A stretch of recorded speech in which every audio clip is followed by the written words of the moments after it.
right, everybody, welcome in to another episode of the NFL Seekers podcast. Today, we're here doing a 2025 way too early NFL mock draft. We're sickos. We're absolute psychos. We couldn't keep away from the draft simulator. We had to go right back to it. We're just absolute draft nerds, draft sickos. The draft never stops for us. So we took a few days off after this last draft to gather our thoughts on the rosters and this upcoming season and then this upcoming draft. So it's really exciting times. We're back into the grind of off season. It's going to be really fun times. Excited to get into the mock. How are you, Josh? Doing good, yeah. Feels like the dog days of summer are upon us. But it's the best time, man. It's when you can do whatever kind of content you want. We got fantasy content, we got way too early mock drafts. It's a fun time. So if you're a sicko, stay tuned because these mocks they're already gonna be coming out. The fantasy content's gonna be crazy. So, buckle up. Summer's gonna be fun, man. I can't wait. And we're going to be early on these prospects, man. We're going to have some opinions. We're going to be there. We may sneak out some more mock drafts here and there, but this is the start of mock season already. So, and like Dan said, we took a couple days off, did a little bit of watching, did a little bit of film watching, did a little bit of grinding so we can get back to you guys and get you your content rolling. And, like you said, sickos are welcome. Yeah, we did do a little bit of a kind of just a quick deep dive on this 2025 class. So, we'll start it off with the disclaimer before we get into the actual draft. This is May of 2024. So, if there's something you disagree with, I'm sure a lot of things people will disagree with more than a year out. And that's fine. But, it's crazy things will happen. Crazy things that we won't expect will happen. So, just a disclaimer where you're out. But, you want to get into our coin flip, our trusty coin flip to see who Let's gets do it. Yes, sir. Tried and true. Dan, as always, you are the visitor. Heads or tails? All right, I'm going to go heads. Winner gets to choose who gets pick one. I win every time, so. Let's go. All right, Dan, do the honors. Do the honors. I'm picking one. Yes, sir.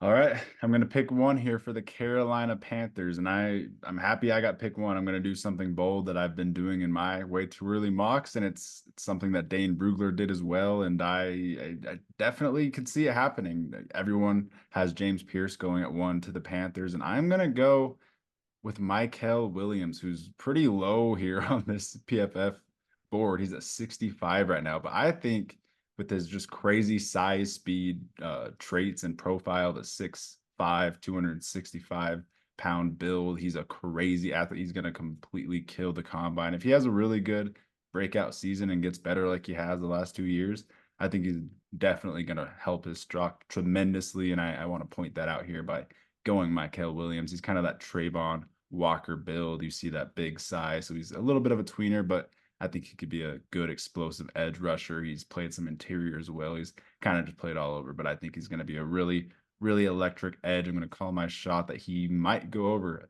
James Pierce, who you're seeing really go one in every single way too early mock. So we're kind of going to go bold here, kind of call our shot here at one with the Panthers. Interested to see how you feel about it. But, ultimately, I think if the Panthers are at one, I think quarterback's very much in play, if they actually are sitting here at one next year. But for the sake of the roster, I'm a Bryce Young believer. I don't think the Panthers will be picking here at one. I like that team a lot. So I think with their first round pick, they'd go edge to replace the Brian Burns. It's a pretty obvious hole in the roster. Yeah, it's a pretty smooth, obvious pick here. We need to get better at edge. And I love you calling your shot here in May. It's never too early to get my guys, and Mykel Williams is already a Dan dude. He's been just texting me, chatting up about him. He absolutely loves the prospect. And like you said, he has that kind of exciting Trayvon Walker explosiveness. So I love the pick. We're in May. Call your shot. Take your favorite dude. Why not? I love it.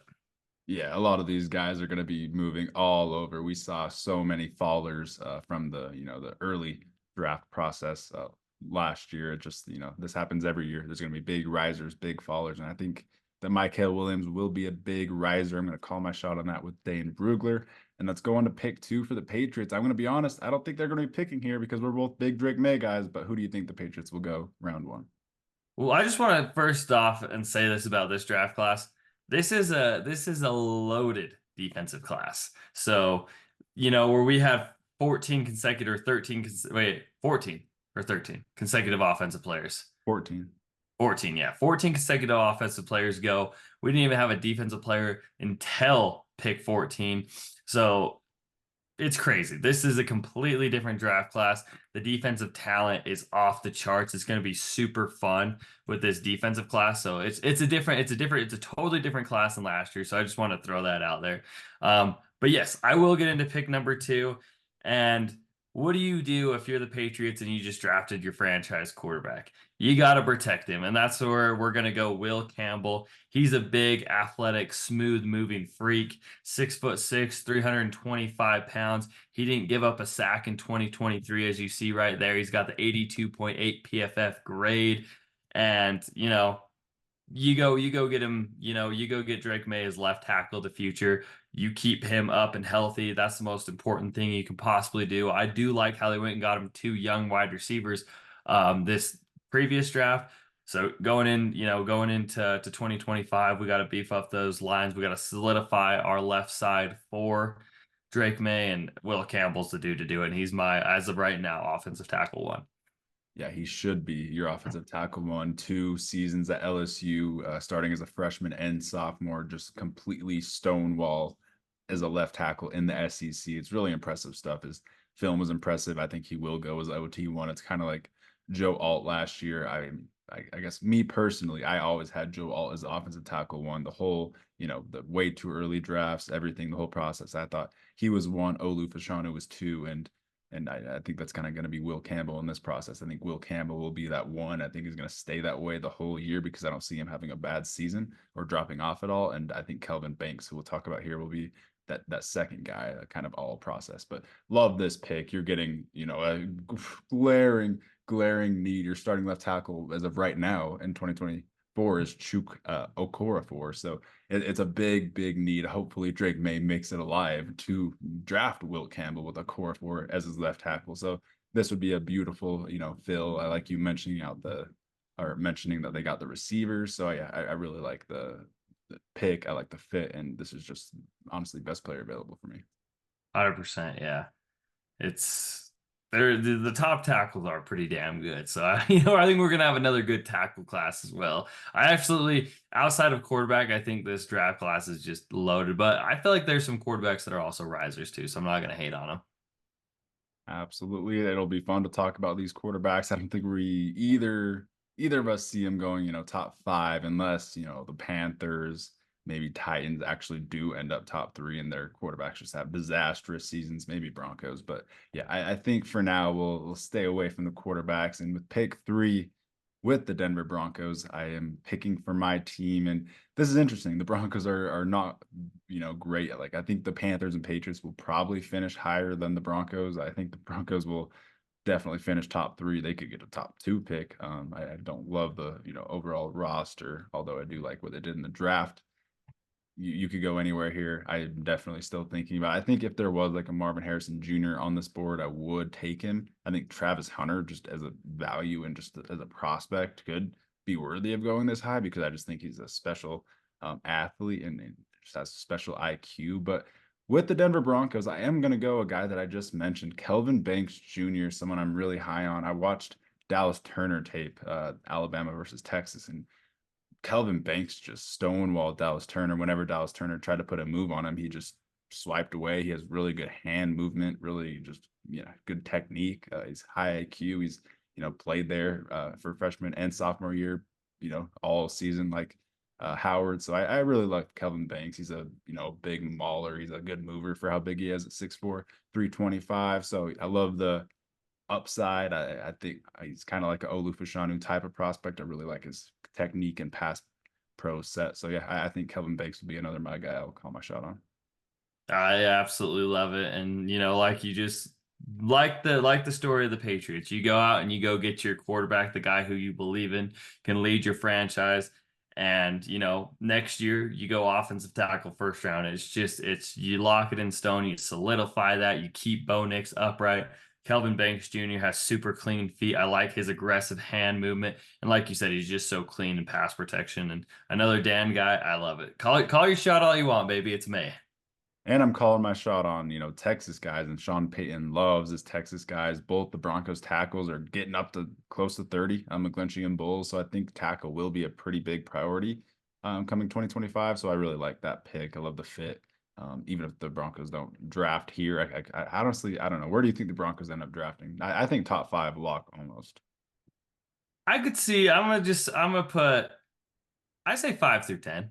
I say 5 through 10. Sean Payton's a good enough coach. He'll get him. I feel like you'll get. I guess I don't know. Did I hear that there's rumors that Bo Nix might not start? They might sit him for his first year. No, I'm pretty positive there's no possible way that Bo Nix doesn't I was start. gonna say, I was gonna say that would just be ridiculous.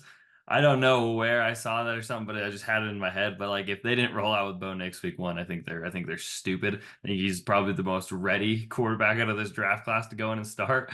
Um, but yeah, I feel He's like too old. He's too old to sit. I agree. Like he's just too yeah, old to see. I could see maybe Stidham starting for like a game or two until they're comfortable installing Nix, but that's it. He's gonna play early. yeah, okay, I 100% agree. But yeah, probably between like 5 and 10's my guess.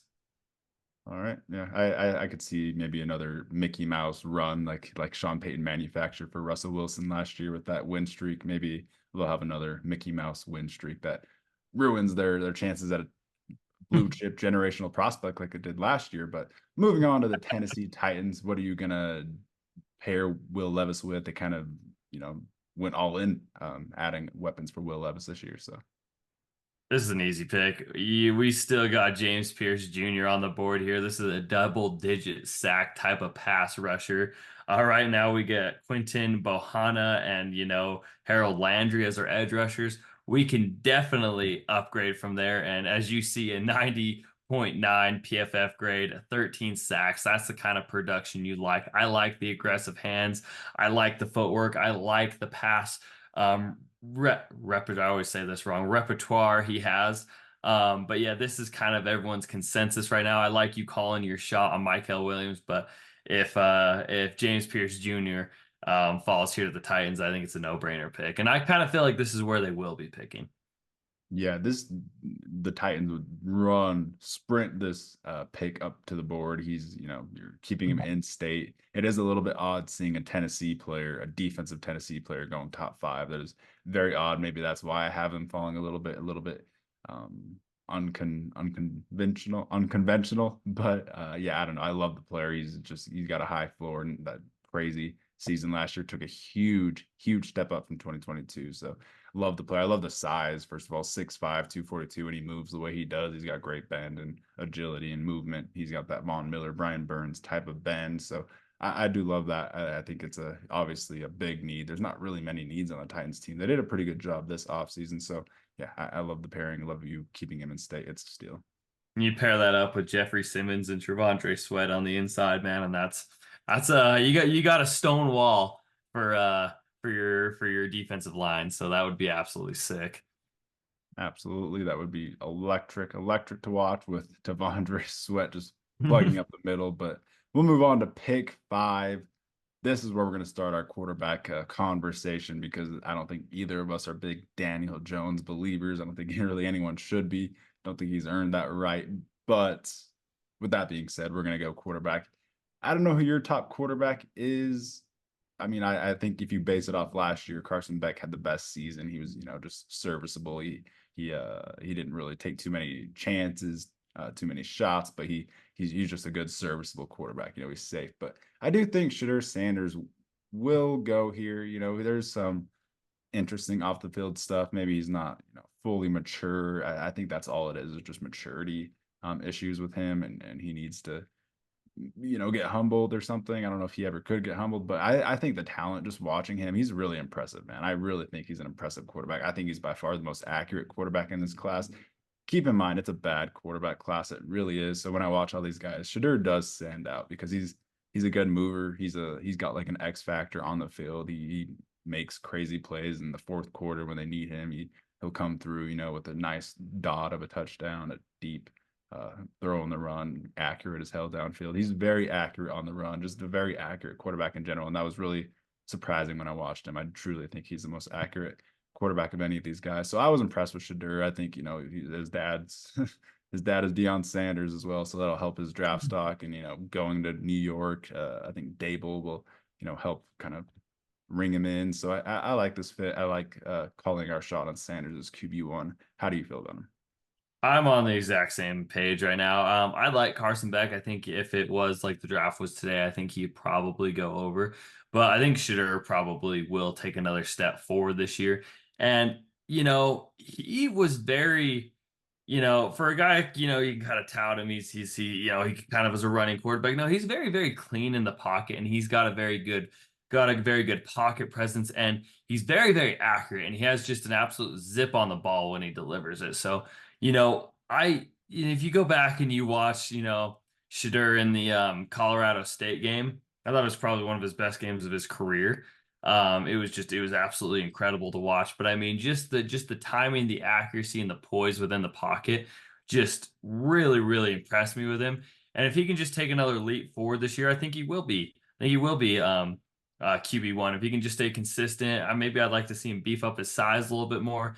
But yeah, I see the potential. I see the potential. I mean, like again, this quarterback class is nothing like last year, but Shadur, and maybe it is his dad being this generational athlete and stuff, but he makes me excited, and I want a little, I want a little pizzazz. I want a little bit more upside when I'm drafting my quarterback. I feel like I kind of know what I'm getting out of Carson Beck, but I feel like there's still another tier to be unlocked for Shadur.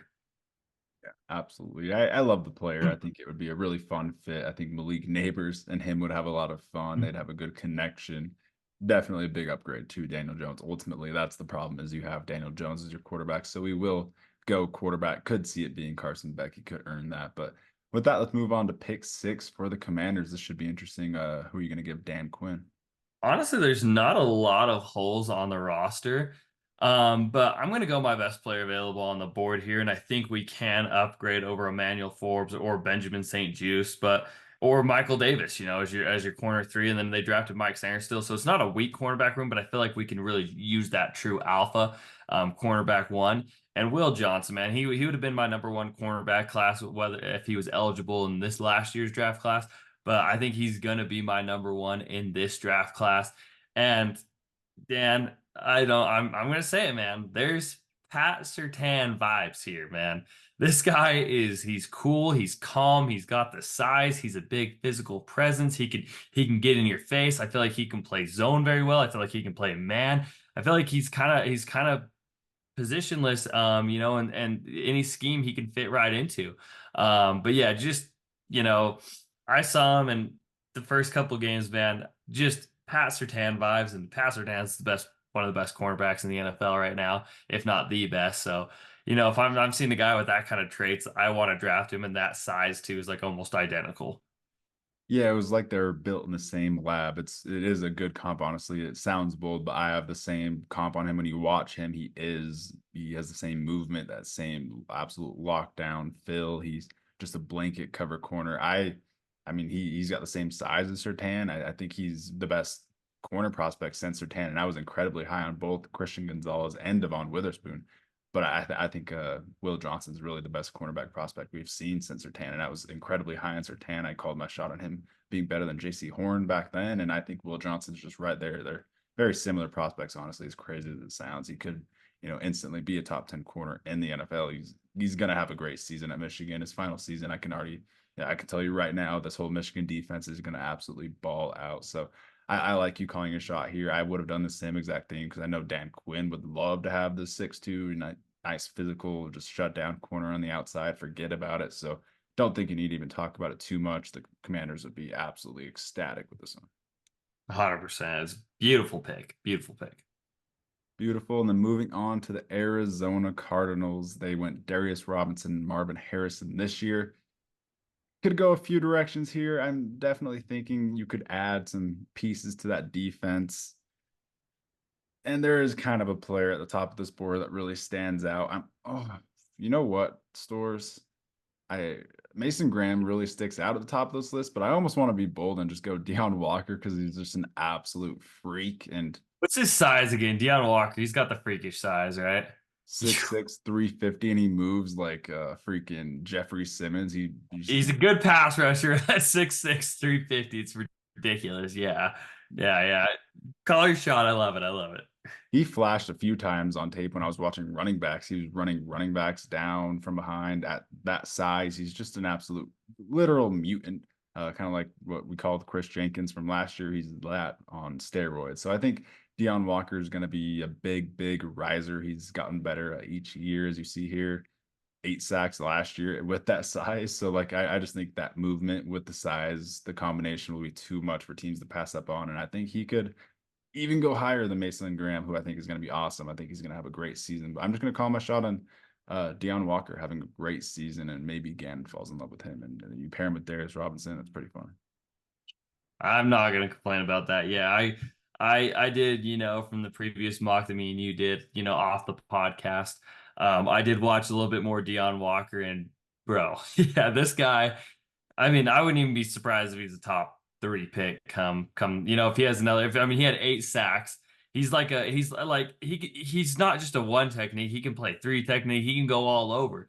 And yeah, for the size, I don't know if I've ever seen a prospect move like he does and as fluid as he does at that size. So, I love it. I think the pick is brilliant. And like you said, I have no problem you calling your shot. Deion Walker might be one of my guys. I was hoping I was going to be able to draft him, but you got to him first, so respect.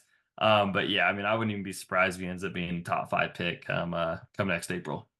Yeah, he's just an absolute freak. He's just going to blow up the whole offseason process. People are going to fall in love with that size and his movement. So I think he's just going to be a really, really fun riser to watch. I think Mason Graham definitely gets a shout out. Nothing against him. I have both of them probably as top 5 players in this class. Maybe they just get pushed down because of that position, like Byron Young did with Johnny Newton this year. But let's move on to pick 8 for the Vikings. What are you going to do?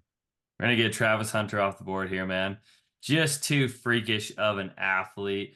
I think you pair him in a Brian Flores type defense, and it's gonna be, I mean, just the perfect system for him. I mean, this guy, like you said, he's got probably the best instincts maybe that I've ever seen. I mean, the way he plays the game and with the way he sees the field is on a different level. The athleticism is just ridiculous, and the anticipation is off the charts. And he's a top 10 talent, man. I don't care what you say. People like to hate, I mean, there's a lot of hate, which rightfully so. Colorado is kind of that Instagram team. But I mean, whether he's an Instagram player or not, I don't care because he is a baller. And, he is a top 10 player in this draft. He's one of the best athletes I've probably ever seen. He kind of reminds me of Deion Sanders. He can play both sides of the ball and play them at an elite level. So, he's a top 10 pick, no doubt about it. Just such a special athlete. Like you said, he probably could come into the draft as a receiver and he could probably go top 10 right here in the same spot if he wanted to. It's just, I think he has the higher upside at corner. I think he has the potential to be, like you said, a Deion Sanders special generational Hall of Fame type corner. I think him and Will Johnson are both just awesome, sick prospects. When you watch Travis on film, it's just crazy to watch. He is the smartest corner I've ever seen. He jumps just crazy routes. He'll jump a slant route where he's like 3 assignments away. He'll just see it and just run away from his assignment and just go find the slant. He just has crazy instincts, like you said, crazy anticipation. He'll jump just crazy routes. I keep saying crazy because that's what pops when you watch his film. He's just different. He literally just is a different corner. He is he does it differently, man. So it's really fun calling your shot on this one. I think he's going to go top 10. I think Brian Flores, especially, would love a guy like this. He's got the size, but just the crazy instincts. It's too hard to pass up. He's going to test well. He can, put him on offense. Maybe you have Justin Jefferson, Jordan Addison, TJ Hawkinson, and Travis Hunter in a package with JJ McCarthy. It's just So messed sick. up, man. Messed That's up. so sick. Yeah, that'd be so sick. You bring him on. I mean, and he can play. I mean, dude, he can play special teams at elite level. I don't care what it is. So, you can get him all three sides. Making a difference totally. So, just a special, unique player. Just different player. Travis Hunter is gonna be so fun watching him. He's gonna rise. He's gonna end up as a top 10 pick, almost positive of that. But Moving on to the Vegas Raiders. This is definitely going to be our next quarterback spot. I don't think either of us are the biggest believers in big AOC, unfortunately. I think Gardner Minshew will start this year, and he'll do decent. He might get benched for AOC towards the end of the year, but I don't ultimately think AOC is the future guy. So moving on to these quarterback options after Shadur Sanders, who we both like, it is slim. We'll just kind of go through him. Carson Beck had a great 2023. I expect him to have another good season. Doesn't have the craziest, physical upside. Quinn Ewers is a can out there. He is a mango. He is just a bad quarterback, man. He has no anticipation, no deep ball accuracy. It's bad. I know he's highly touted because of the name and his high school profile, but I don't like him. I don't like Jalen Milroe at all. I think he just sprays balls all the way downfield. I don't mind Drew Aller. He's got a lot of work on. He's kind of like a JJ McCarthy of this class. So I do think he goes first round for that reason. I'm definitely considering him here. I'm considering Connor Weigman, who I think does have first overall, or not first overall, but QB1 upside. He could be that Jaden Daniels type riser just because he's got tools. He's in a pretty good situation. Could see that. Dylan Gabriel, I think, will be more that Jordan Travis round 6 type of, project. And then Jackson Dart, I could definitely see being here in round 1. I could see him having a pretty electric season. And then Noah Fafita, I really, really love. I think he's gonna be maybe the best quarterback of all these guys. It's just the size that will hurt him. He's gonna go, you know, a little bit low because of his size. So quarterback tangent aside, I will go Carson Beck here. I think he's gonna just have a good season. He's the number 1 odds right now to go first overall in the draft. So I'll get him off the board here. I think honestly Antonio Pierce and Shadur would be a really good pairing. Kind of another side tangent. I think Shadur and Antonio Pierce would be like, that's a good situation for Shadur. That's just a good culture for him to be in. I think he'd really buy in there. But Carson Beck, I think he'd just be a really good, solid, serviceable quarterback for this team. You need a quarterback. You don't have to talk about it too much more. No, it's the right pick. It's the right thing to do, and it feels like a Tom Telesco pick, to be quite honest with you. So, the most quarterback needy team in the NFL right now, I think they'd be very ecstatic to get Carson Beck. And like you said, I like that pairing of Shadur too. But with how we have the board playing out right here, Carson Beck is the right pick. Absolutely. I think Carson Beck will have a big season, probably end up in the playoff, going deep into that playoff, and definitely will help his draft stock. So I like that. And then let's move on to pick 10 for the Seattle Seahawks.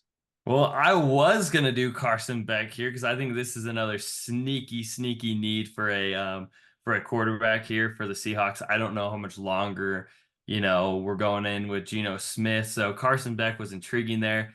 I don't know if I'm quite comfortable. I think the next 2 quarterbacks on my list would be either Jackson Dart or Noah Fafita, who I both really like, both of them. I don't know if I'm going to use the top 10 pick on those two. Maybe if it was like a trade up situation. But I'm going to go kind of a unique prospect, kind of a different position. But what was, Mike McDonald, Jesse Minter, that Michigan, that Ravens type defense, it relies on an athletic freak linebacker who's a good pass rusher. And there's one guy that just kind of stands out to me, and the Seahawks are not afraid to take a linebackers high, off the ball linebackers. I mean, this guy, you can probably play him off the ball, edge rusher, linebacker, kind of move him around, kind of be, that Queen's chess piece on a chessboard for you. But I like Harold Perkins here, man. I like the pairing of him and Mike McDonald together. I think Mike McDonald needs his elite linebacker on the team, and I think Harold Perkins could really slot in and be that guy. What do you think of this pick? I think it's perfect. I think he is that Seahawks guy. He's the Mike McDonald piece that he's feeding for. He took Tyrese Knight, and I think it was the 3rd round this year, which was a little bit higher than everyone thought, just because he's kind of that special piece to move around. He's a good blitzer, a good in coverage. Harold Perkins, man, he's interesting. So people say that he's probably the next Micah Parsons. My thing is he's 6'1", 220. So I really don't think you can even play him on the edge. I don't think he can be Micah A Parsons. lot of yeah. However, he is special as just that middle line as a blitzing middle linebacker. It's insanely valuable what he can do. He's a special pass rusher. He's one of the best pass rushers. He just doesn't really have the size to be out there in the NFL level. But when you pair that with him being really good in pass coverage as well, that just screams perfect Seahawks linebacker, perfect Mike McDonald, the guy. He's gonna be a fun piece in coverage and blitzing. you don't really have to worry about him dumping too much. It's 2024. We're kind of the NFL is kind of past that where we're more towards the cover guys, the athletes, the guys that can blitz up the middle. So I think Harold Perkins would be a really fun piece to move around for this, especially this multiple McDonald defense. It's a perfect fit. I think around pick 10 is where he'll go because, he is just a really interesting piece that doesn't really come around often. And he does get those Micah Parsons comparisons as an edge rusher. It's just he doesn't have the size. So it's a little bit interesting to project what happens with Harold Perkins, but he is a pretty electric linebacker prospect, man. One of the better ones we've seen in a long time. 100%. Yeah. And it's just the scheme fit, the head coach, the system will work. And if Harold Perkins is going to go this high, the Seahawks are the right team. Absolutely. Moving on to the Saints at pick 11, I'm definitely trying to figure out like, are we going to stop this Mason Graham fall? Because I don't know why he's falling here. He probably shouldn't be here. Um, I kind of wanted to go quarterback here for the Saints because Derek Carr is so abysmal, and I think a quarterback like Drew Aller could be nice to be that JJ McCarthy type of project. Maybe a Wagman, maybe a Fafita could be fun here. But I just have to go. I feel like I have to go with the best player available here, and I'm just going to go Mason Graham because it's crazy value, and you have Brian Breesy. Can you talk me out of this pick, or do I just go best player available? I mean, he's a top five. He could be a top five player. He's one of the best defensive players. I would say he was the best defensive player on Michigan's defensive line last year. We talked about Chris Jenkins being the mutant. Mason Graham's a far better prospect than Chris Jenkins is and will be. So yeah, I have no problem. This guy, I fell in love with him over the college football playoffs. Some of the more fun tape and just a dog. Just a dog. You pair him next to Brian Breesy, and you've got two absolute dogs in the middle. I mean, I wouldn't mind a quarterback, but the value here is hard to pass up, and I don't think the value on quarterbacks is as good as Mason Graham is. Yeah, if I was to take a quarterback here, it would be Noah Fafita. And with his size, I don't even know if he would be here realistically. So to keep this realistic, we'll go with the best player available. You have Kalen Saunders, Nathan Shepard, who are kind of just those, fillers, kind of older pieces. If you get Brian Breesy and Mason Graham as the pairing, defensive interior pass rush is just a really valuable trait as of late. It's just something the NFL has been really valuing. I think it's kind of this could be reminiscent to Byron Murphy going to the Seahawks in this year. I think it's just the best player available. It's a steal. I think it's just an awesome pick, man. 100%. All right. Now, moving on to the Buccaneers. I kind of want to go offensive playmaker here. And there's a couple different positions I'm looking at. I mean, I'm looking at wide receiver. I'm also looking at tight end, Colson Loveland. I feel like we could upgrade over Cade Otton. Oh, oh, do we? I don't know, Dan. I'm struggling here. Do I? I mean, do I do the absolute incredible pairing of the two brother wide receivers together? I mean, it's May stores. I feel like it's too fun to not do it. I feel like you just All kind right, of have screw it. Give me the McMillan brothers on the same team. Give me, I mean, this is the better brother right here. You go turn on that Arizona tape with Fafita, and this guy, he's electric, man. You see the stats there. He's an 87 PFF grade, 1,400 yards, 10 touchdowns. He's a lot bigger than his brother. His brother's more of the, I would say, the inline, the Z, the slot type guy, where he's going to be your true X receiver and your eventual, a replacement for a Mike Williams. And, I think it's too perfect, you got the McMillan brothers. One's going to be your X for Mike Williams, or sorry, not Mike Williams, Mike Evans, excuse me. And the other is going to be your replacement for Chris Godwin. It's just way too beautiful. We literally compared Jalen McMillan to a Chris Godwin, and now you get Tetaroa, T-Mac McMillan, 6'5", just an absolute monster on the outside to replace Mike Evans, one-for-one replacement as well. They can all play together for a year, and then that's just beautiful. That's pretty exciting. And Tetaroa is a freak. Like, he is an absolute freak. I was sending you some clips of just him in practice, just snagging balls with his crazy frame. He's a crazy wingspan. It's almost unfair with his hands. He's absolute, stick 'em hands. So I think I like us calling our shot on him being the wide receiver one, 6'5" with those traits. He's going to have an electric season with Fafita like he had last year with the 87.4 grade, 90 catches, 1,400 yards, 10 touchdowns with Jacob Cowing on the team, some other good receivers on the team. So I love T-Mac. He's going to be a beast. I like us calling it our shot on this absolute monster to replace Mike Evans. He has his brother on the team. It's too perfect, man. It's May, man. Let us have fun. This would be just so cool. This would be one of the coolest two brothers playing wide receiver together. And they're both different types of wide receivers. So yeah, T-Mac, Adam, he's Mike Williams, or keep saying Mike Williams, gosh, excuse me. Mike Evans, successor. Absolutely electric pick. Moving on to the Indianapolis Colts. This one's interesting to me.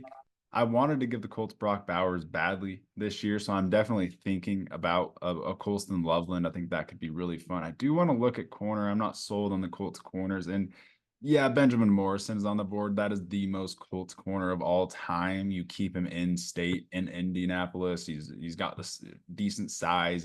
He's just a really sound cover corner. He's got really good technique. He's not going to allow much. He's just that Colts corner. Maybe you could call him boring, but Colts like their boring prospects. But he's going to go out there and be a really solid player. Yeah. Like you said, you keep him in state. They missed out on a high end corner this previous draft. So, let's go get our, one of the best corners in this draft. He's coming off the board as corner three, but this is an absolutely stacked defensive class. And Benjamin Morrison, no consolation prize. He's gonna be a dog.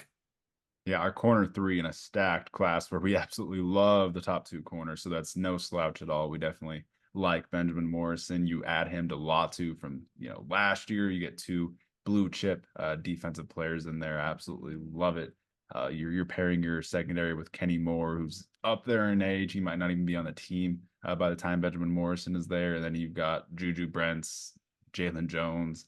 That's it on the outside. That's it. So it's a big need as well. When you look at this roster, I think Luther Burden could be crazy value, but we both like AD Mitchell. So we will go Morrison here. What are you going to go for the Pittsburgh Steelers at 14? Give me Luther Burden right here. The fall stops, and this is going to be a lot of guys wide receiver ones. He's definitely a different frame and a different type of receiver than a T Mac is. But Luther Burden, I think I use the word Queen's piece on a chessboard. I feel like he maybe slots in as a more slot Z receiver. But I don't think it's outlandish to say that he can't play X at the next level. But I mean, the production's there, 1,200 yards, 9 touchdowns. The dude's got blazing speed. He's got super soft hands.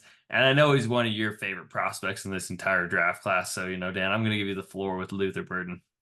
Yeah, he's just the highlight reel. He's the player that you draft in Madden franchises. You play with him in Madden. He's a kick returner because he's got that joystick type of build, which will honestly help his stock as well. I could see him going top 10. I could see this guy going top 5. I could see him going at 3 to the Broncos. I've seen that in a few weights worthy mocks, and I could totally see Sean Payton wanting to get that gadget, just weapon on offense. He missed out on Brock Bowers this year, and Luther Burden's special, man. I think he's just kind of like a Brock Bowers, where you put him anywhere, he's just going to be the offensive weapon. He's just an absolute beast. He's just an athletic, like electric is the word that comes to mind when you watch him. He's just electricity. He's just dynamic. So, he's just really fun, and he's going to be a fan favorite. He's going to be that Malik Neighbors of this class that everyone loves just because he's, how could you not with the way he plays and his personality. So I think Luther Burden's going to be another big riser. Him and Brady Cook have a pretty good connection. And yet you pair him with that Steelers receiving core. You don't have to talk about that too much because you've got Roman Wilson, George Pickens, and really no one else. So I think you add him with those two. That's actually a pretty good trio. So I think that's a beautiful pick and a steal. Oh man, and he goes all Steelers receivers for some reason turn out good. So whatever the receiver coach is teaching over there, he does it right. Yeah, absolutely. Can't doubt a Steelers draft pick at receiver. Let's move on to pick 15 with the LA Rams. This should be an interesting one. I will go with the next quarterback off the board, though, here because, Stafford has the injury issues. He's up there in age. And I definitely do think that Stafford's playing at a high level. I was really high on his 2023 season. And I think we're going to be high on the Rams this year as well. But you get his eventual replacement. I think Drew Aller would be the guy that Sean McVay ultimately would fall in love with out of all these guys. He's kind of that molding ball of clay. Like I said, he's that JJ McCarthy of this class, in my opinion. I think, his interviews with teams, he's going to be a riser. He'll have a pretty good season. You could see the big improvement that he had from 2022 to 2023, 25 touchdowns, 2 interceptions, just a really safe, just a point guard, kind of like literally JJ McCarthy. And I think he has tools as well. So I like this spot. I like him sitting behind Stafford and then eventually being Sean McVay's guy. I absolutely love that. And he just seems like the type of guy with the personality and, the brain, honestly. The guy, he's a super smart quarterback. And I feel like, 25 touchdowns to only 2 interceptions. He plays smart, he plays safe. And I like the idea of pairing him with a guy like Sean McVay and just really Sean McVay really getting his hands on him and just really developing him into something great. So I really like that. Is that your quarterback three, Dan? Is that who you're calling a shot on there? Or So my quarterback three, maybe even my quarterback two is definitely Fafita. I would say he's actually I think Fafita will get a Heisman shout this year. I think he's going to be that Jaden Daniels of this season.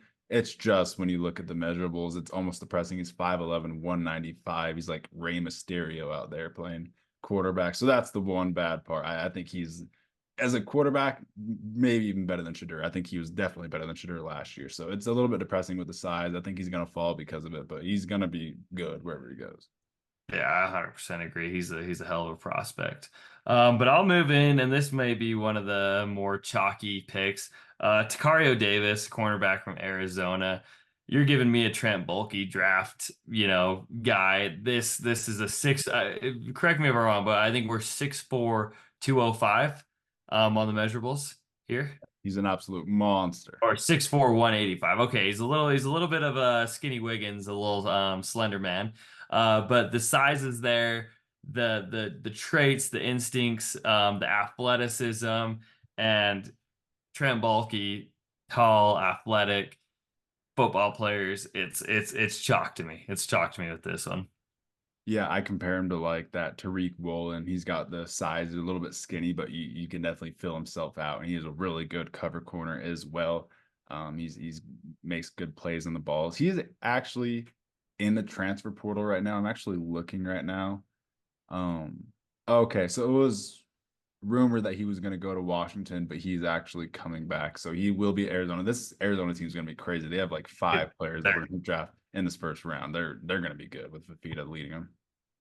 Fita's a dog, man. I think we'll have to get him off the board here. I just don't know if there's any team, but he's a dog. Fifita's going to be one of our favorite quarterbacks going into next draft class. And like you said, this Arizona Wildcats roster is just legit. It's awesome. Yeah, I think I've got one spot in mind for Fafita, but yeah, Takario Davis, you get the freak, you get the huge guy that's actually a really good mover. He is kind of like a Nate Wiggins. He's moves really, really well. So I like that pick. Getting another Arizona baller out there. Let's move to pick 17 with the Cleveland Browns. I am picking, and this is a tough one. They usually just go best player available. There's a few directions we could go. I'm actually just looking at these top 2 players on the board though, because it's what the Browns kind of do. They don't really have any needs, so they'll just go best player available and wait till that guy fills in and he becomes their next guy. I'm down to Nick Scouton or Malachi Starks. Wish PFF updated their draft board. They're promoting it. They should probably just hire someone to update it because Nick Scouton's actually on Texas A&M. A lot of the transfers aren't even updated on this somehow, which is crazy to me. I know it's early, but you're promoting it. Just pay someone to do it. But with that being said, I'm this is really tough, but I think Nick Scouton's going to have an awesome season at Texas A&M. I think he's going to really help his stock transferring over there. I think Texas A&M will have a good season, but he had 8 sacks last year. He's a freak. He looks like a brick wall. He's 6'4", 260. He looks like that Jared Verse build, but he actually moves well. He's got some bend to him, so I like him. I think he's going to have a good season at Texas A&M, but a big boost up in the SEC. So I like Nick Scouton. I think the reason I went edge ultimately is I do see maybe Zadarius Smith getting phased out eventually. I like the Browns secondary a little bit more than I like the edge depth, so I will go Scouton and just getting that high upside guy to pair with Myles Garrett eventually. Absolutely love it. And Dan, are you gonna hate me if I go back to back edge? And I might call my shot on somebody you're not expecting here. Why go JT Tuimoloau, bro? I like this player. I like the upside. I like the athleticism. some are going to say he's not even the best edge rusher on Ohio State, but I think after this season, man, I think he's going to be special. I can see it with him, and in a weird way, and it's not the Polynesian descent, but in a weird way, he kind of reminds me of a Tuli Tuli Pelotu. Um, and that was kind of a little bit of a comp that just got me excited on him. But I'm gonna call my shot on him, man. It's just I feel like it's a lot of people are they're finding it hard to put him in the first round. But I see the traits, I see the vision with this guy, and he's one of my. I mean, and 2 years ago he had the better season in 2022. I even remember I think at one point he was even being talked about as like a top 10 lock. He was going to be the next Ohio State great edge rusher. And do you remember that game? It was against Notre Dame where he had like a pick six, a fumble six. Do you remember that? That was on Olu Fashanu. He Yeah. just murdered Olu. Remember, Olu was like falling on boards because of Tulamoloa. Yes. And I see the vision. It was a little bit of a down year in 2023, but if we can kind of see those traits and those flashes of 2022, man, I don't know, he could be something special. Yeah, you see the flashes of those Penn State games. I think there was two Penn State games in 2023 and 2022 where he literally just took completely over. He won the game by himself, getting the touchdown. He had those TJ Watt type of performances. I think that is his path to success is TJ Watt type of, just a great pass rush set of moves. He's got the high floor. I don't think he has the highest of upside. I don't think he has the highest ultimate like physical traits. He's got the size for sure. He's 6'4", 270, which you love, but I just don't think he's the best mover. He's more of like that age Epinesa than he is a higher upside guy. So I do think that maybe he goes a little bit lower in the first round, but I like you calling a shot on him. He's definitely going to have a great season, and that whole Ohio State team ran it back, and that whole defense is going to be crazy. Denzel Burke could go here. There's a lot of Jack Sawyer could definitely go here. There's a lot of ballers on that Ohio State team. So I like you calling your shot on that leader in the edge room. I really love it. He's a beast. Just had to turn on my light. It was getting really dark. When we started the podcast, it was light, and I was like, whoa, it's all of a sudden nighttime. Couldn't see Storzy over Getting lost in the draft. there. Oh, Dan, all right. Pick 19, my Los Angeles Chargers. What are you doing here? Are you going with the chalk pick? The chalk pick you think would be Colston Loveland because we wanted to give him a Brock Bowers all off season, and I think Colston Loveland would be awesome. I think tight end's a big need.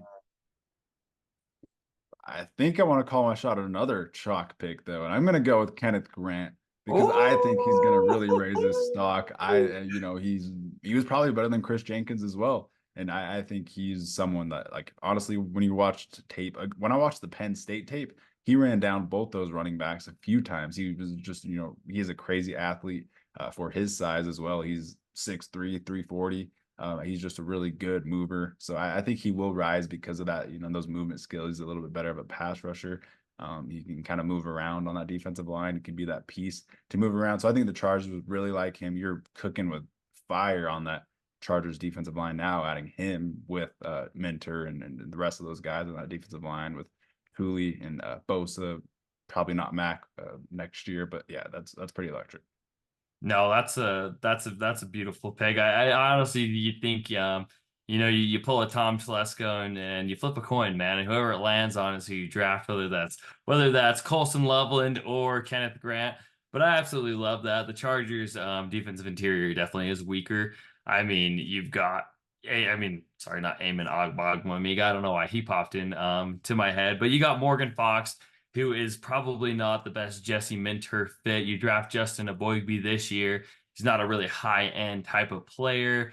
And then you've got, sorry, as I'm blanking on my Chargers team, Otito. That's why I got Amon, but you got Otito, who is coming off of a pretty serious injury. He doesn't have super high upside, in my opinion. So you go get a high upside, a bigger one technique, three technique type of guy, athletic in the middle of that, and obviously you pair him into a Jesse Minter defense. It's just going to be perfect. Just a great mover, great fit with the team. Michigan to Harbaugh. I don't really need to talk about it too much more. I think it's electric. We did our coin flip between the two Michigan guys, landed on Grant. What are you going to do for the Texans at 20? Ooh, could go on a number. I mean, this is just pretty much as we speak right now, just a pretty much chalk roster. It's almost just built perfectly. And so, I mean, I feel like we're kind of in the position as the Texans to really just go best player available. And would you, I mean, Joe Mixon is older, Dan. I'm not saying he's my best player, but would you hate me if I went running back here? I wouldn't hate it. I actually thought I they should have gone running back earlier this year. I wouldn't think hate it. Sean Judkins, and that's also a guy who you said they should update where he's transferred to. Ollie Gordon. There's just some really good. I don't know whether I want to go running back here. I just kind of want to look at him. This could definitely Devin Neal. I feel like he's pretty low. He's a damn good running back from Kansas. Taj Brooks. Okay, this is a deep running back class. We That's can the wait on thing. running That's back. the Yeah, thing. Yeah. we can wait on running back here. I'm a psycho and I just want to pair CJ I Stroud. wanted to do a Buka too, dude. I wanted. Okay, screw it. Let's do it. Let's do it. CJ Stroud was throwing a temper tantrum when, for some reason, when the 49ers got Ricky Pearsall when they already have an absolutely stacked receiving core.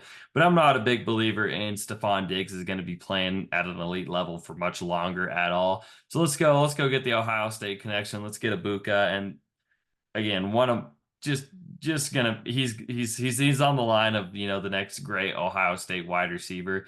Um, and stupid enough, I kind of compare him to Chris Olave. What do you think about that comparison?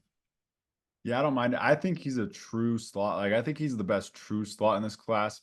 Like, him or Luther Burden are completely opposite type of slots. Luther Burden's that deep threat, that gadget type of slot, and Ibuka just that perfect security blanket, that route runner intermediate type of slot, like literally Ricky Pearsall. I think that's more of what I compare some JSN. I would compare him to. I think that's a good comparison because he played a lot in the slot at Ohio State, but can flexibly move to the outside.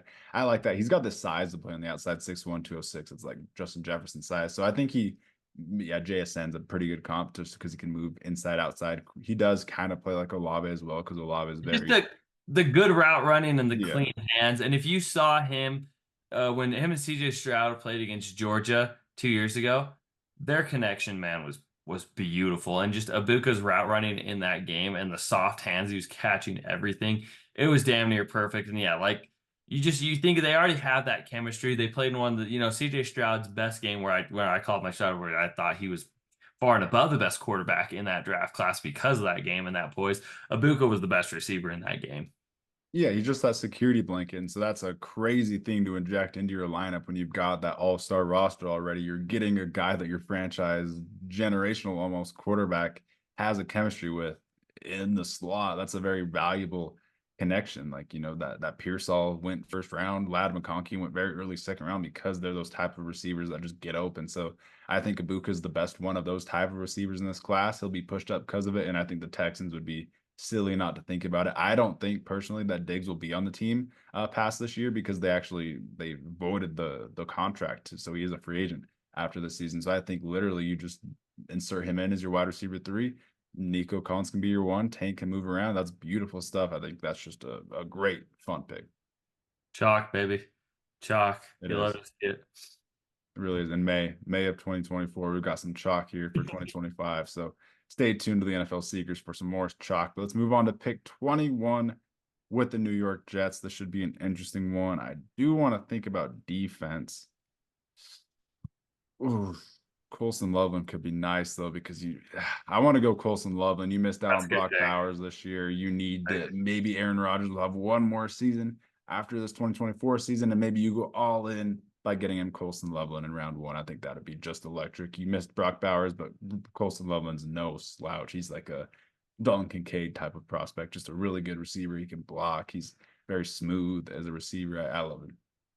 Yeah, you got to have this guy on your college watch list this year. He's gonna have a he was electric and awesome last year, and not a pass heavy team. I think he's just gonna have an absolute breakout year, and I wouldn't even be surprised if this guy ends up going top 15. He's that good of a tight end prospect. He can block. I mean, he can do everything at an elite level. He can block. He can run routes. He's got super soft hands. But yeah, you miss out on Brock Bowers again. Who I thought really that was kind of the ceiling of where Brock Bowers was gonna fall, and you end up going with the tackle. Now here's your chance to get a little redemption on yourself right there. Yep, he falls a little bit because of that positional value or whatever it is, but I think he could be a special receiver as well. And these tight ends are just becoming great values in this draft. So I love it. I love the Jets getting that, injecting that piece of offense into their team for some more instant impact. So I love it. Moving on to the Falcons at pick 2020 or pick 22. What are you going to go after picking Penix in 2024?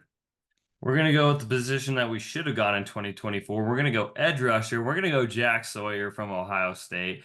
A lot of people are going to have him as the best, which he did play as the best edge rusher last year, as you can see with his 8 sacks, his 89.5 PFF grade. And, I kind of got from Jack Sawyer a little bit of like Sam Hubbard and Trey Hendrickson type like vibes from him, like the kind of like the build and then the moves. He just kind of felt like that player. I think he could slide in great in Raheem Morris's defense. They should have gone edge rusher last year. They didn't really address that very good. They went more of the interior after they drafted Penix. So you go get your true edge one for your franchise of the future in Jack Sawyer here. And I really do see this guy's game translating to the next level, as he could be a double digit sack kind of guy. I feel like he could have that type of production at the next level. Yeah, it's not bad, but do you want to consider like Jackson Dart to be Michael Penix's eventual replacement or? Oh, what? Chalk the pick. Chalk the pick. All I right, didn't we're think gonna go this one. Jackson Dart here for the Falcons. We got to get that quarterback room figured out. You got Cousins, Dart, and Penix. One of them will end up good. Our quarterback room's like $120 million. It's like 50% of our. We're gonna make this the most expensive quarterback room. It already is the most expensive quarterback room in NFL history, but we're gonna keep breaking that record. We'll just keep adding to it. But no, Jack Sawyer is a great pick. I like you saying that you pick what you should have picked in 2024. Edge is a glaring need. I don't expect Ebiketie to have a great, breakout season to where you're not really thinking about edge. There's not much opposite of him. So I love the pick. I think Jack Sawyer is awesome. He had that great season last year. Great PFF grades, 89.5. He's got good size, 6'4", 265. I actually really like the way he moved as well. I love Sawyer. I think he's going to have an awesome season again. That whole Ohio State defense will. And moving on to pick 23, or is there anything else we want to say on the Falcons? I mean, I feel like I really screwed that pickup, man. Maybe Noah Fafita. I don't know. Maybe next mock draft. I'll do better next time. Yeah, round two, we'll go quarterback. Maybe round two and round three, we'll hedge our bets. But moving on to pick 23. Speaking of quarterback, with the Miami Dolphins, this is where Oh, everyone clicks off the video. But you're about to pay Tua 50 million, and that's just crazy to me. I don't think he's a good quarterback. I think when you go to any environment in the playoffs, I don't think he can handle. I don't think he can hang. His arm talent just isn't enough to be an NFL quarterback. Watching that Chiefs game, watching him try to complete a screen was a struggle. It was like getting lost in the wind. A screen pass was just getting wobbly, lost in the wind, blowing away from the receivers. Tyreek Hill bails him out just too much. I sound like a grade A hater. I understand that. I don't really care at this point though, because I'm just confident that Tua is not going to be a franchise quarterback, and he is in the most perfect situation any quarterback could dream of being in. You have Tyreek Hill and Mike McDaniel and Jalen Waddle. That's literally all you possibly need, and he's just not enough still. It's a little bit sad. So with that being said, I'm going to go with the quarterback that I just really love. It's just the opposite of Tua. I'm really low on Tua compared to consensus, and I'm really high on Fafita compared to consensus. He doesn't have the size, which is unfortunate, but he has the dog in him. He is a baller. He's got the aura, whatever you want to say, around him. He just has it. He's got the X factor. When you watch him, he's just really consistent. He's got a really good accuracy, a nice arm. He had 25 touchdowns, 6 picks last year. He's gonna have a great season with T-Mac. I expect him to have that Jaden Daniels type of jump. I think he'll end up in the Heisman conversation. I think he's gonna be top 2 in the Big 12 with Utah. I think they're gonna be right in there competing for the Big 12, and I think one of them will definitely be in the playoff. I think Arizona will be competing to be in the playoff. I think they'll have like 5 first-round picks. So I think a lot of hype is going to be going to Fafita's name, and I'm going to call my shot on him being a riser despite the size. Tua kind of has some unorthodox size, and his arms, his throwing motion, just everything about Tua is a little bit unorthodox. So I'm going to go with Noah. I think he's better than Tua already, and I think this could be the guy. I'm on board. I'm not a believer in Tua. I do not think he deserves that second contract. I think the Dolphins would be dumb. And if we've talked about it, if the weather, if the environment's not perfect for Tua, if Tyreek Hill and Jalen Waddle aren't taking over the game, I really don't think Tua is a good quarterback. I mean, I think Tua is a system quarterback. I think Tua can throw on-time passes. I think he can throw to a wide open Tyreek Hill, but I do not think he's an elite franchise quarterback. I do not value him as a top 15 quarterback in the NFL, even though if he has these electric regular season games, I think he's just, I really just, I'm going to say, I think he's a system quarterback. I think if the system's not working perfectly, if he doesn't have elite weapons, he's not very good. And so I love it. I love you calling a shot. I think it's time for Miami to move on. I think they have expensive, heavy contracts they got to get off of, and paying Tua is just going to absolutely destroy that roster. So, get a rookie quarterback on a 5-year deal with that fifth year option where you can kick the can a little bit down the road and pay your Tyreek Hills and your Jalen Waddles and your Jalen Ramseys because you have a quarterback on a cheap deal. Absolutely. So it's bold. I'm sure people have definitely clicked off the video. Dolphins fans will hate it because there's a lot of Dolphins fans that still have hope, because I understand you have literally you have no choice but to have some hope into us. So with that being said, I have no hope in him. I don't believe in the player. I'm going to go Fafita. You can imagine at start if you don't like Fafita's size, but I think both are better quarterbacks than Tua Tagovailoa. Should I say Talia Tagovailoa? Moving on to the Packers at pick 24. What are you going to go for Green Bay with that stack team? Pause. Did Talia get signed by a team? Oh He wait. he's he didn't get signed. He's having a tryout practice with the Seahawks. Oh, I That's like know, what the I know. Division 4 kids get, like tryout practices. I know he tried to go back for another year of college, but they denied him. I think he's played like 6 years of college football too. Hey, the arm strength runs in the family, man. You watch that arm just zip out of their hand. It's special, man. It really is. Oh, it's classic. All right, moving on to the Green Bay Packers. Enough of the Tua slander. Sorry, Dolphins fans, if you're still watching this, we're just having fun at this point. But moving on to the Packers, who literally have a perfect roster and have absolutely no needs. Can kind of do whatever they want. But if I'm gonna address one area, I think I do wanna. I think the certainty of Jair Alexander's I think his future for Green Bay is in question. I think next year they might not have him. So I'm going to go my number one corner on the board. And as a guy that you talked me into here, Sebastian Castro, man, from Iowa, super fun player, elite PFF grade right there. As you see, 91.2 with the 3 interceptions and 0 touchdowns allowed, with a 43.7 passer rating when targeted. Just a fun player and best player on my board right now, and a team that you can afford to go best player available here. Yeah, that 43.7 passer rating when targeted, 0 touchdowns when targeted, 91.2 grade. He's filled out, 200 pounds for 5'11". He's just a really nice, solid prospect. He's just, dude, those Iowa secondary players are crazy, man. You got DeJean, you got Riley Moss the year before. You've got I'm gonna butcher his name, but you've got the safety in this draft as well, who I think could be a first round pick. Shout out Xavier Nwankpa. I think he could definitely end up in the first round. So that Iowa secondary is for real. I think there's a few prospects in like the 2026 class as well to keep an eye on. So it's going to be really fun watching him. I think Castro will be another guy that rises. He's had 2 really solid seasons. He plays a lot of slot corner, so I think maybe he could fall a little bit, but I mean, it could just be the best slot corner in the draft, and it could be a nice weapon for the Packers, who just need that secondary piece, someone to move around. So I really like the pick. Feels like that Packers guy, and he's got good size, can kind of just move around that defense and be just a really solid cover corner for you. Yes, sir. All right, Dan, moving on to the Dallas Cowboys. What do you got for us here? Moving on to the Dallas Cowboys. This is an interesting one. I think running back could definitely be in the cards here.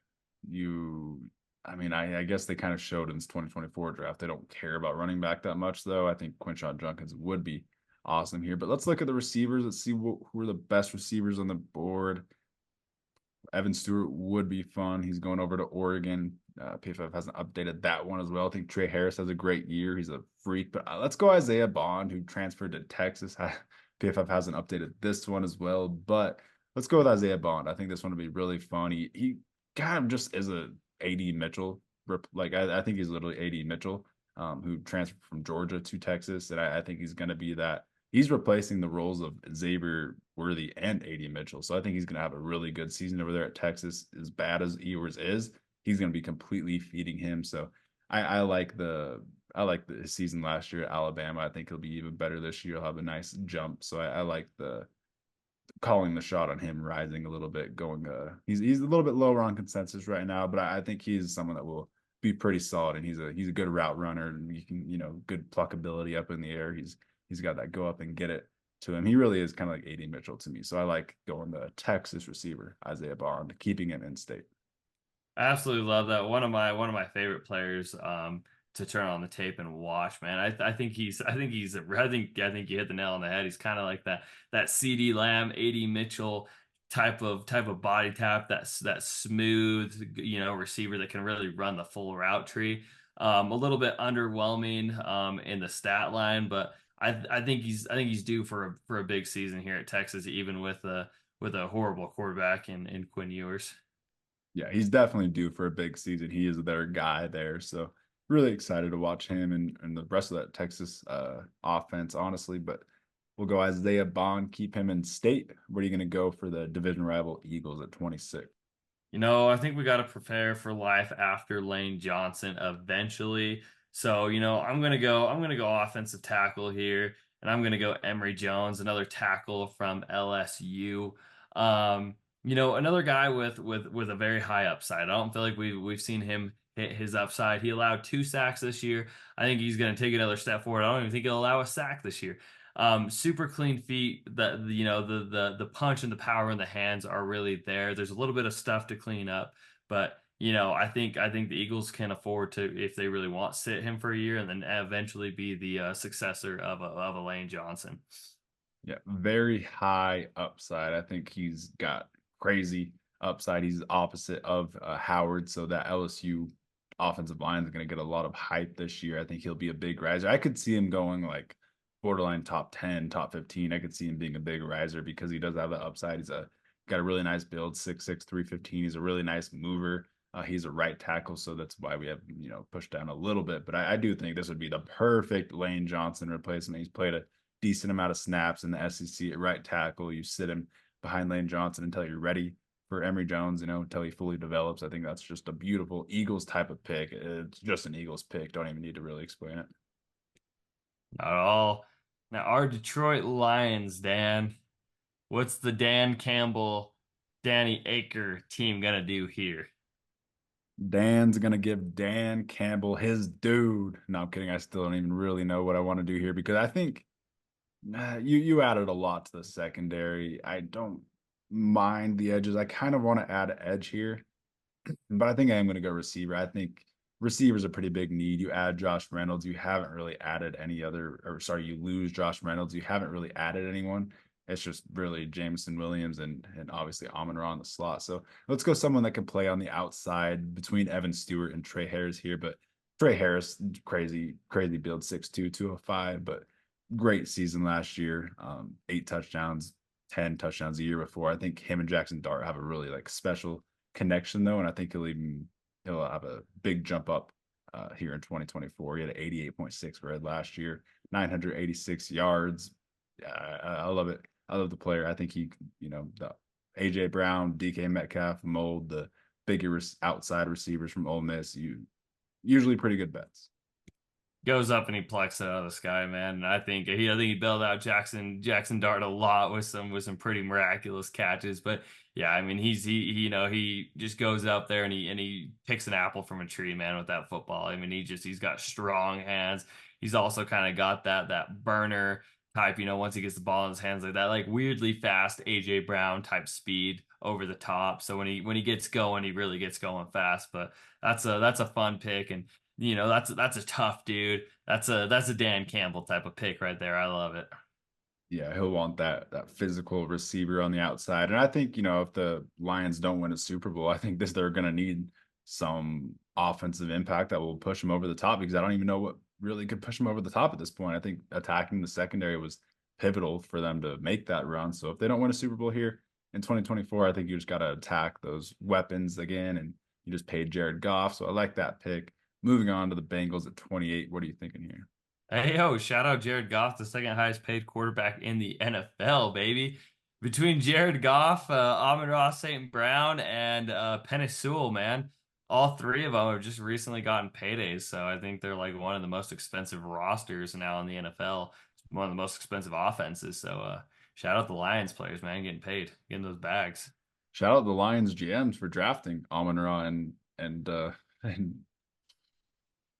Amon-Ra Penei, yeah. and Penei Sewell. I was like, who else Yeah, got paid? Yeah, yeah, Penei Sewell. Penei That was a pretty Sewell. good pick. And then the hell that I mean may not look insane, but I mean Jared Goff has played Pro Bowl level football, and he was thrown in as a package with they're just kind of like, here, you take Jared Goff, we want Matthew Stafford, and he's been no slouch, man. I mean, he's been one of the better quarterbacks and one of the most accurate, most on-time quarterbacks in the NFL. So, they're close. Lions fan, I feel like it'd be pretty demoralizing. I feel like they're running it back now for the third season in a row. So I mean, if we're not like NFC Championship Super Bowl, I feel like I don't know how much longer you can hang on to Ben Johnson. I mean, he's hanging around. I feel like this has to be the year for the Lions, man, to at least get to the Super Bowl.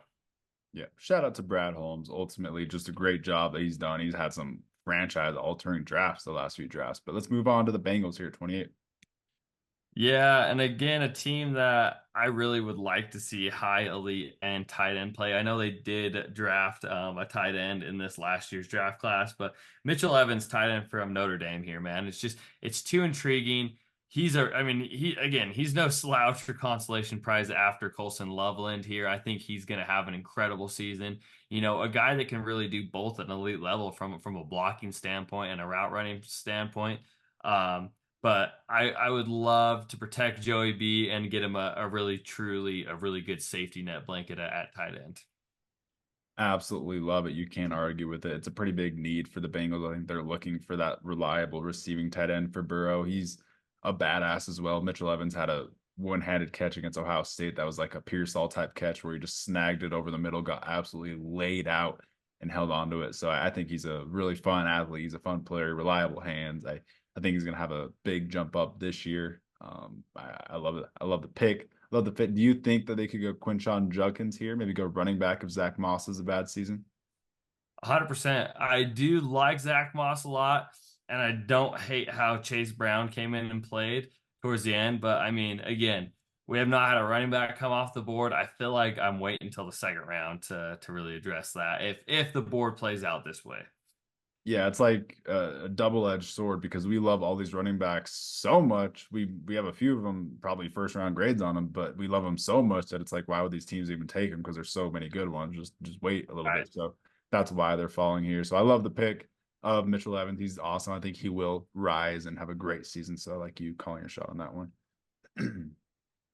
Moving All on right. to pick 29 with the Buffalo Bills. This feels like a best player available type pick here. Hmm. Some You good know what? options here. What were you thinking? There's where you had your mouse on. I did not hate that pick, that corner from Ohio State, Denzel Burke. That was kind of intriguing to me. That's I what I was was even thinking. That's I what I was was even thinking. thinking running back here, but I don't know if I love that. I want to go Denzel Burke or Malachi Starks. I was thinking running back two for a second, but Malachi Starks, crazy value, crazy value for a free safety. You could pair him with Cole Bishop. I think that's a little bit too tempting. I love Denzel Burke. I think there's a few really good corners on the board. So I'm going to take this kind of just game-changing safety. You can move him anywhere around. He's like a Derwin almost to me. I think I really like him in coverage though. He's like a Jesse Bates in coverage. I don't know. I just think he's a really good hybrid safety. I think he's kind of fallen too far. I want to get him off the board because I could see him going like top 15 to like that Kyle Hamilton range. So I think pairing him with Cole Bishop was a little bit too exciting for me. It's like a perfect compliment. So I think that would be fun. So Malachi Starks, man, he's just a special type of athlete, a special type of safety. Like you said, he can just move all over the board. He can play up close to the line of scrimmage. He can play deep. He is definitely my safety one in this draft class. I think getting him at pick 29 after, you just kind of lose your entire veteran safety core over the last couple of years. He slots in there just beautifully. So that's a hell of a pick for the Bills, and that's a steal right there. All right, let's go on to pick 30 for the Ravens. I'm going to call my shot on this, man. I'm going to go wide receiver from Colorado State. I'm going to go Torrey Horton. Just one of Woohoo. my favorite players, man. I mean, the production's there. He's one of the cleaner route runners in this draft class, and he's got some of the softest hands I've seen. The size is pretty good. He can run every single route in the book. This is going to be another my guy. I'm going to call my shot here in May. I think no doubt he's the top 4 or 5 wide receiver. I love the prospect, and I'm going to call my shot here, man. I think he's going to be a first round player. He's a monster. He's a productive freak. He's got, 1,100 yards, 8 touchdowns each of the last 2 seasons. That 88 PFF grade's awesome. He really stands out on tape when you watch him in their biggest games. He balled out against Colorado. I think that was his best game. And yeah, he's just a big physical freak. Like he stands out on the outside. You throw it up to him, and he's got really good pluck ability in the air. He's got that good contested catch ability, that deep ball tracking. So I like you calling a shot on him. I think he could be a riser because of that deep threat ability. If he tests really well, he will be a big riser. So I like you definitely calling your shot on him going down the board a little bit. And that's fun. He's a fun prospect. Absolutely love him, man.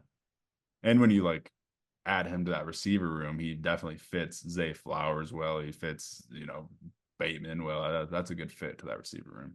Oh, 100%. Just a guy that could do everything. Yep. So you get Munkin, a new weapon, get Lamar, a new weapon. But let's move on to pick 31 for the San Fran 49ers. You didn't go offensive line much at all this year, and I would definitely just hugely disagreed with that. There's a lot of good players on the board. I almost don't even want to go offensive line, but I am going to go Jonah Savayanea. I think that's how you pronounce it. He's an absolute monster. I think he's Penny Sewell's cousin, 6'5", 335. I think he's Kingsley Sua-Matea's cousin as well, Puka Nakua's cousin. I think they're all cousins, but Yes. he's got the upside. He's just a really good mover for that crazy size. He's played really good in that Pac-12 now. He was opposite of Jordan Morgan on that right side last year. So really optimistic to see him in this Arizona offense this year. I think he's going to be a big riser. And ultimately, your right tackle sucks. Colton McKivitz is terrible. Breaking news, Niners fans, but McKivitz is so bad that we need to attack this man. Absolutely, yeah. Build in the trenches. That's always been the 49ers motto. Build up front, solidify that line, and yeah, upgrade over Colton McGivens because he's terrible. And then it is coming down outside of my house. There's a crazy storm. I just had thunder that just shook the entire house. It's kind of crazy. It's a little bit distracting. But to end the draft class, we're going to bring the Thunder to Kansas City, who they have winning the Super Bowl for the three-peat. And we're going to we're going to double dip at Washington corners and go Jabbar Muhammad. They love their Pac-12 corners. L'Jarius Sneed, they traded him to the Titans. They're like Pokemon, man. You got to catch all these corners because you got to have endless corners because it is one of the most valuable and hard positions to play at a consistent elite level. And we dig back into that Pac-12, that Washington Huskies corner room. We pair Jabari Muhammad with Trent McDuffie, excuse me. Yeah, Trent McDuffie rising as one of the better cornerbacks in the league. I like you going with that former Washington corner. Now he's at Oregon. He's replacing Kyrie Jackson on the outside of Oregon, so that should be fun. There's going to be a lot of eyes on that Oregon team. They have like 30 transfers. They had a whole free agency period on that team. It's going to be definitely fun to watch all those transfers though, and Muhammad will definitely be their best secondary piece. I think he'll actually improve. He's got that 76 PFF grade in 22, 79 in 23, and I think in 24 he'll have his best season yet at Oregon. And that defense, they breed those secondary players. So I absolutely love it. I love his background. I like calling your shot and pairing him with Trent McDuffie. I think that's really fun. I think Denzel Burke would have been a really fun pick here. I guess we'll just kind of shout out some other guys since this is really early. I think we both really love these top two running backs, Ollie Gordon, Quinshawn Junkins. I really love the North Carolina guy as well. Could see Ashton Gillette making it in the first round 100%. I could see Evan Stewart having a great season at Oregon going into the first round. Howard Cross, I could totally see. Still, both those Oregon tackles I could see. So a lot of ballers. Tyler Booker, I feel like almost dumb that we didn't put Tyler Booker Tyler Booker, the guard from Alabama in the first round. I think he'll be a big riser. So some really good players, man. A lot of defensive players in this class. So it's a little bit different than 2023. It's almost the opposite, maybe defensive heavy in this class. So it's going to be really fun. I think this class will be underratedly deep as well. So yeah, really fun going over all these guys, going over Yeah. all these picks. Yeah, definitely a lot of dogs are really fun, a stacked defensive draft class. And I think, we're big enough sickos. We'll try and do these maybe once every month. We're not going to do them every week or every day, but we'll try and get one out every month, keep up, do the summer scouting type of stuff. And so if you're a sicko, stay tuned. There's going to be a lot of fantasy, a lot of fun content. So if you're a total NFL nerd and you like, the draft, the fantasy football, make sure to like and stay tuned, man, because we're gonna be pumping these out for the dog days of summer. Yeah, it'll be fun coming back to these, doing the summer scouting. This whole off-season process will be really fun. Just we'll probably do one of these, especially during the season, during the college season. We'll do one of these every month and kind of update how the season goes, how the risers and fallers go. So that'll be really fun to keep track of and keep track of our guys throughout this process. So yeah, really fun calling our shots on all these picks. I thought it was, for a year out, it's pretty good. I think we have somewhat good knowledge on all these guys. So really exciting times, a little bit bold at the top, but yeah, really fun, man. Stay tuned, boys. Stay tuned to the NFL Seekers podcast. Like, comment, subscribe for the algorithm. Thank you for tuning in. Peace. Peace.